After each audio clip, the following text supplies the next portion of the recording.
food is there to be enjoyed. We're Yeah. very blessed to have an abundance of food around us.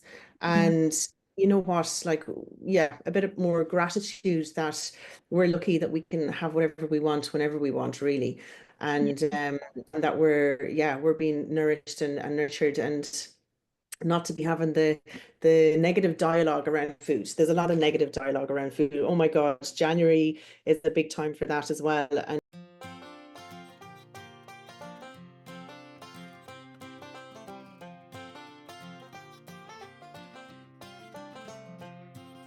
Hi, I'm Eve Menezes Cunningham, and welcome to the Feel Better Everyday podcast.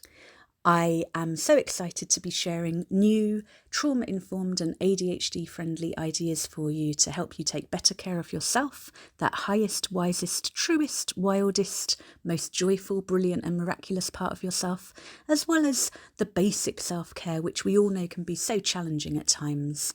I really appreciate you tuning in. If you want a deeper dive, you'll be getting bonus content each week if you sign up to the Soul to Soul Circle. You can do that for free or from as little as €8 a month.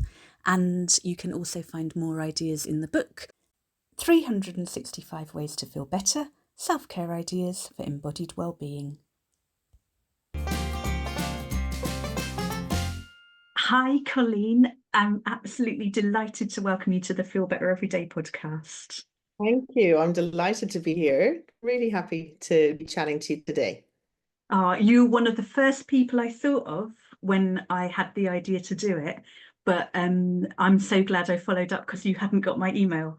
And Yeah, I know. And I'm so glad you did too, because you don't always get emails, and sometimes things yeah, can go missing. So it's a good yeah, lesson for me actually as well, to touch yeah. back with somebody if they haven't, responded to something that you're keen on. So yeah, so good on you. And also, you've been such an enormous support. You are part of my self-care, basically. You and Yvonne with the acupuncture. I don't know what I'd do without you both. So I'm delighted on a personal level that more people will get to hear what you do. So I started working with you 3 or 4 years ago, where It was about 4 years ago now, I think. And yeah, it was great. You were coming in very eager to learn. And I think I remember your excitement of learning some concepts around your blood sugar balance and how you could control and manage your energy levels, your lifestyle, and overall your outlook, and yeah, brain fog I think you were coming in with as well. So a lot of what a naturopath does is teaching and educating and trying not to be too preachy, because nobody's perfect, as we'll discuss today. But I think it really allows for compliancy when you yeah, understand why you're taking something or why I'm advising you to do something. I think in my experience over the years in practice, and even as a lecturer as well, you have to give a bit of the why. yeah, And then people, because ultimately what this medicine is all about is empowering you to take the reins in your own healthcare. yeah. Um, it's very much an empowerment medicine, and so that comes with a little bit of that education as well. And I remember how you were telling me to imagine the plant magic, to the Mm. plant medicine working its magic moving through me, and how, because I've been sober since 2001, I could like feel it in my elbow and my knee. And I was talking to a herbal medicine friend in the UK, and I was like, it's amazing. She said to imagine this, and she was like, Evie, that's the alcohol. So kind of feeling that, but just I really appreciated your Yeah. and your I didn't feel judged. Like, my work is all about self-care, and I was confessing to you about like my crisps for dinner every night and all the Mm. rest of it, and you're like, that's contributing as well as perimenopause. And I didn't know that, but ADHD with brain fog. And Yeah, well, this is it. We're such complex creatures, and I think you know what, like it's very interesting today, and I see this a lot with the students as well, and people being ashamed of their food choices, yeah, and shame should never be around food. My God, like I mean, that's what's got us into this problem today, where the weight loss industry is how many billions of dollars worth, to the economy. And, we're set up for failure, and Yeah. we're not listening to our own body cues. And We're not any listening. change has to come from acceptance as well, if it's going to be lasting. Sorry, I didn't mean to interrupt you. You know what? And the other side of that coin is as well, sometimes I feel like we need to pull ourselves out and have a look at the greater picture in the world. And my God, like, food is there to be enjoyed. We're Yeah. very blessed to have an abundance of food around us. Yeah. And you know what? Like, yeah, a bit of more gratitude that we're lucky that we can have whatever we want whenever we want, really.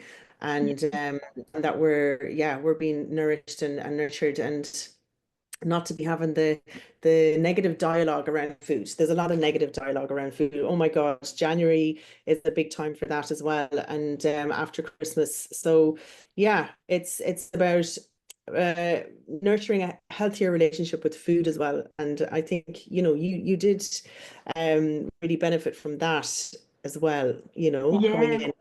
Not being, not beating yourself up for having some crisps, but knowing how to talk about food in a kinder way. And Yeah. what we tell ourselves is really important. Yeah, and I think because I did have a lot of shame because self-care is such a huge part of my work, and because what you were telling me is very basic nutritional advice. I was in my 40s already, but I remember studying a bit of nutrition with the yoga therapy training like in my 30s and learning how important it was as children and teenagers. And I used to even write about nutrition for like national press, and I'd kind of dismiss it for myself. It's like, oh yeah, but it's too late for me. And working with you, it's like, no, it's really not too late. And it really, like this morning I added chia seeds and flax seeds to my mixed fruit and vegan yogurt, the plain one. I no longer have the sugar one for breakfast. But these things, like I'm kind of overemphasizing this a bit because I have been Yeah. working for so long, and I want people who might be listening or watching to realize that probably food stuff for me is the least natural in terms of what I've integrated into my own self-care. And some of what you were telling me back then, I understood it at some level, but it felt like the kind of thing that aliens might do, like to chop fruits and have granola and seeds and vegan yogurt for breakfast. It's like, yeah, but that's not really, whereas I do now have that like 3 or 4 times a week. Yeah, great. Yeah, it's a habit, isn't it? It Yeah. becomes a new, it's a skill and it's a habit, and it is exactly that. It is self-care. Yeah. It's nurturing yourself and putting in lovely, vital plant food into your body. So yeah, that's key for your inner vitality. Yeah. So I really want to hear about your ideal and actual daily self-care. So I imagine some of it will be around food and plants, but whatever feels. And I always have, I'm here in my clinic at the moment, and Yeah. it's great for me when I'm in clinic here. I probably drink more herbal tea when I'm in the clinic. So I make up a big pot, and I have Yeah. that big pot to go, and I always share a cup of tea with whoever's coming in to Yeah. see me. And I end up drinking quite a bit of herbal tea over the day then when I'm in here myself. And I always like, I think that brings me into the zone, and it's hydrating as well. So yeah, there's a lovely I don't know what the word I'm looking for is, but there's an ally feeling almost Yeah. when you have these herbs, and they're here to support us on so many different levels. I think herbal medicine is so special that we know it works on the physical, and that's what, where people will tangibly come to herbal medicine initially is because it'll do this for that.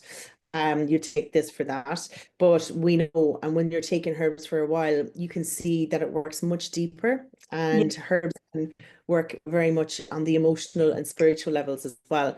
So I find that it brings me, and certain herbs will bring me into a more calm and a parasympathetic state.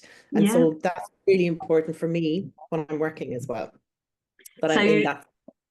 That's Yeah, an ideal thing that you do manage pretty much every day, but more so when you're in clinic and you have it in your environment prompting you. exactly. Yeah, Yeah. exactly. Yeah, and what else would I do? When, when I'm on track and my schedule is a little bit, better, better run. It hasn't been, well, it's been very busy for a few different reasons for the last couple of months, and I haven't been getting to the gym as much as I'd like. Yeah. But I do like to get a gym session in the morning if I can, because if it runs away after that, I tend to be quite busy in the evenings, either doing online online classes or with my two teenage boys, and things can just go awry after that. So I find if I don't get it in the morning, then it can slip away from me, and I Yeah. know how I feel when I've got that regular routine in. So I'm missing that at the moment, and I know this week was a bit of a write-off because I'd other things to do, but next week for me, I'm going to be back on track. Yeah. And when you say going to the gym, again, it's that kind of thing that people imagine it has to be something really high intensity or something really like heavy or whatever it might be. What feels like an ideal workout and what feels like a good actual workout? Like if you were to have a spectrum for you getting to the gym and you doing some or all of it. Yeah, I like, I do like weights, and my body, responds well to that. I like feeling strong. And Yeah. because I'm a woman in my mid 40s now, this is what I preach as well. It's very much, weight bearing exercises is really important for our bone density, and also for our muscle. We want to have good muscle. We want to build good muscle in our body. So yeah, that's important for me, the weight, and I enjoy it. I like weights. Um, I've been trying to do the pull-ups a bit more. I'm challenging myself, not enough, but the pull-up bar where you're like Yeah. pulling up. Oh my As in, God. I know it exists. There's no way on earth I could pull I myself up. think I'm going to give it more of an emphasis this year, because I'd love to be able to Yeah. do that. Um, but like, you're pulling Yeah. up various different body weights, and different people can Yeah. pull up themselves on those bars. I'd Yeah. like to give that a go. I'd like to challenge, yeah, I'd love to be able to do that a bit Yeah. easier and not be absolutely aching for 2 days afterwards. So Really. yeah. Yeah, there's the at one of the pools in town, I my shoulder is healing much better, and I've been kind of doing push-ups on, they have like kind of jacuzzi jets, but in my Mm, imagination I'm doing that full on, but as it yeah. heals I don't want to make it worse. But that's brilliant. What about later in the day and evening and winding down? Yeah, so it's not been that's probably not been great for me over the last while, because I've been doing an online course with a bunch in the States. So I've been on a bit later some evenings, Yeah. and also my kids play rugby. So I'm out. So I always try and work my day around getting home and having dinner together when the boys come home from school. So that's kind of like a good fulcrum point for me in the day, where I'll always have home cooked dinner. We'll have dinner together. That's the best time for all of us to eat together. And then after that, it can get quite busy again. So, yeah, so I find like that can be quite taxing on me sometimes, because I'm driving around a lot in the evening and, juggling quite a bit. But if I What can would get out be for your a walk, ideal? yeah, if I could get out for a walk, in the evening as well, that's ideal for me. And if I have a chance to, wind down with a book in the evening time, or do a meditation, or I listen to some astrology, or I work on my astrology course that I'm doing, that for me would be ideal if I had more time for that. Yeah. Yeah. And how, because I know how compassionate you are with me and presumably with your other clients and others. Right now, how compassionate are you being with yourself around your ideal and your actual? Yeah, I'm in a very building growth phase of my work at the moment as well. So I'm doing a lot of planning in the background. I'm building a new online hybrid course, and I know at the moment I'm doing a lot extra, and it's I need my sleep. So I'll definitely get into bed now, for me, 11 o'clock is really good. I Yeah. don't want to leave it past midnight. I know we talked about that a lot first. And yeah, I know it's really important for me. Sleep helps me through Yeah. the busyness, and water and herbal teas, like just making sure I'm hydrated. Yeah. And maybe some fasting in between as well can help me as well, just to kind of Mm. clears the head, it clears the busyness.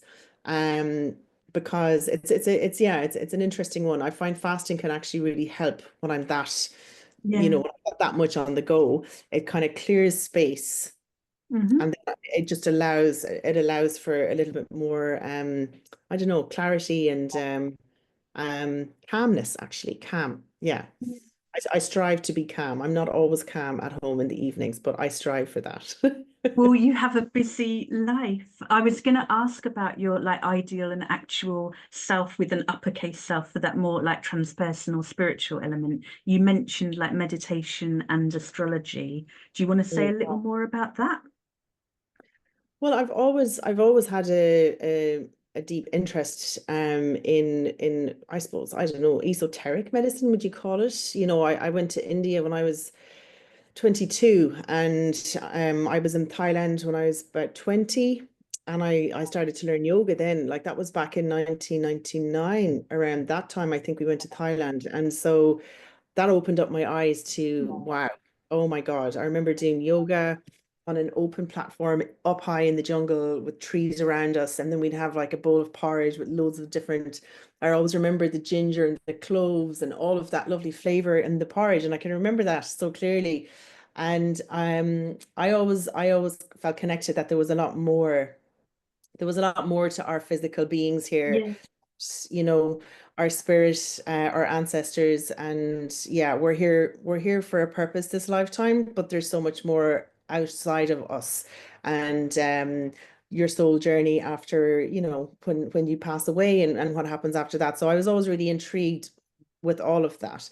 And so I'd have a very deep faith in that. And I think that's really kept me happy, I suppose, and centered and content in my own Yeah. company for a lot of my life.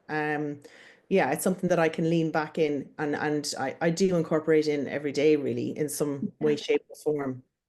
Yeah. And I was gonna ask what love and care and advice you'd be sending with a younger you, but it sounds like it's coming in both directions, like 20-year-old you, 22-year-old you helped set you up with good habits. But is there any love advice and care you'd like to send back? Hmm.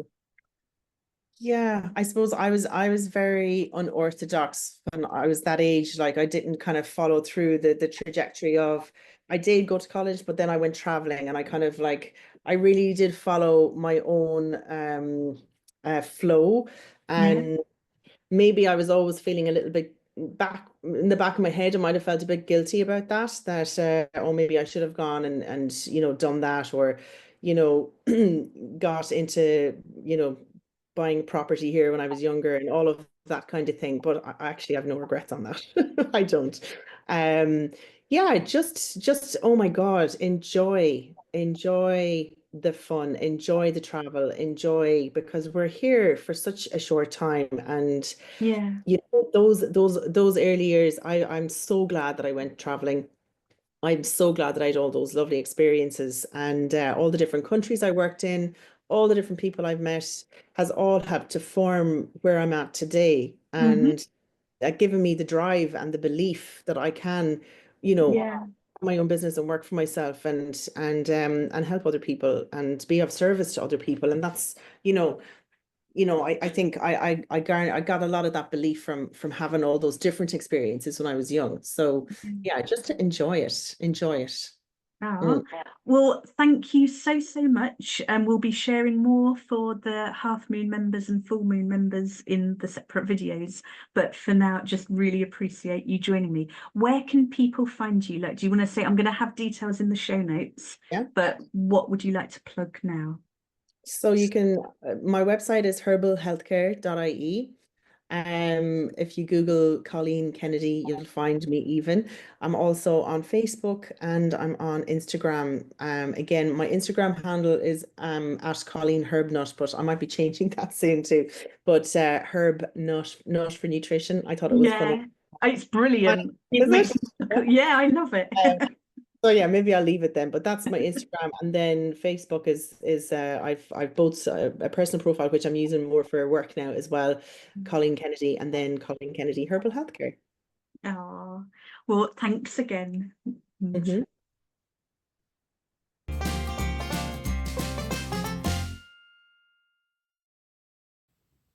Thank you for listening to this episode of the Feel Better Everyday podcast.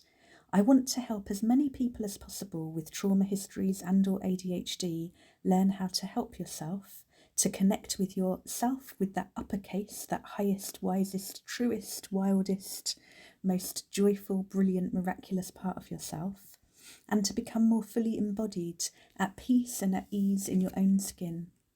So, to help me do this, if you can think of someone who might benefit, please share it. And if you haven't already and would like to, you can subscribe, comment, rate, review. And this episode, like all of them so far, has been produced by me, your host, Eve Menezes Cunningham. Thanks again for listening. And if you'd like more on this week's theme, you can subscribe as a free subscriber or paid member of the Soul to Soul Circle at evemc.substack.com. Find out more at selfcarecoaching.net. And each week, Half Moon members, that's the free subscribers, get some bonus content to support balance and harmony. So it's a bit of a deeper dive into the podcast theme. And then the following day, full moon and supermoon members get additional deep dives into helping themselves shine by really supporting, really soothing, really working well with your nervous system so that you feel safe enough to expand your comfort zone and do the things that you already know to do perhaps, but just supporting you in taking those steps. Let me know if any of that is of interest, and I hope you have a gorgeous day.